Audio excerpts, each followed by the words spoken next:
Сәлем достар, бүгін сіздермен осындай дәмді жаңа жылдық салаттың рецептімен бөлісемін. Бізге керек сәбіз, картоп, жұмыртқа, пияз, майонез, тауық еті және гранат. Сәбізді, картопты суға пісіріп аламыз, картопты үкіштен өткіземіз.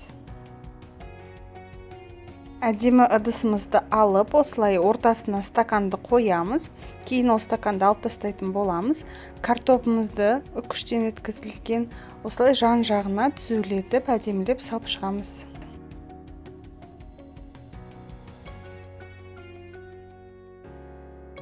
Үстіне кішкене тұзды сеуіп, майонезді жағып шығамыз. Тауықты тұзды суға пісіріп аламыз. Ұзынша соломка етіп турап шығамыз.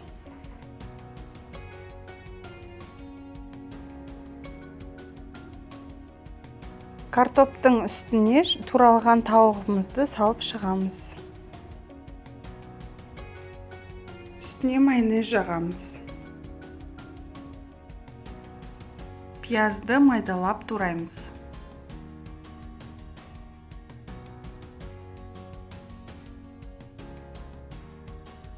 Пиязды жауып тұратындай су құямыз. 1 шай қасық уксусымызды құйып, 10-15 минутқа қойып қоямыз. Сәбізді үкіштен өткіземіз.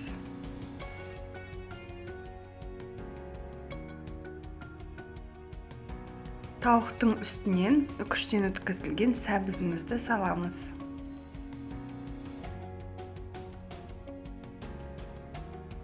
Тұз сеуіп, майонезді жағып шығамыз. Пияздан суды төгіп, сәбіздің үстінен саламыз. Майонез жағамыз. Жұмыртқаны үкіштен өткіземіз.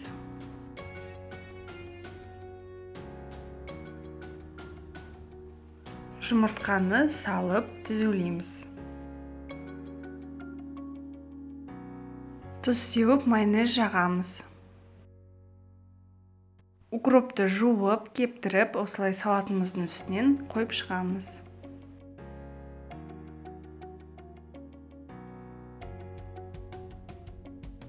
Гранатымызды әдемілеп сеуіп шығамыз. Стаканымызды жай алып тастаймыз, ортасына түсіп кетсе ештеңе кетпейді, қасықпен алып тастасаңыздар болады. Міне біздің әдемі дәмді салатымыз дайын болды. Жаңа жылдық стол болсын, былай қонақ шақырсаңыздар да столда бір ерекше әдемі болып тұрады. Дәмі де өте күшті.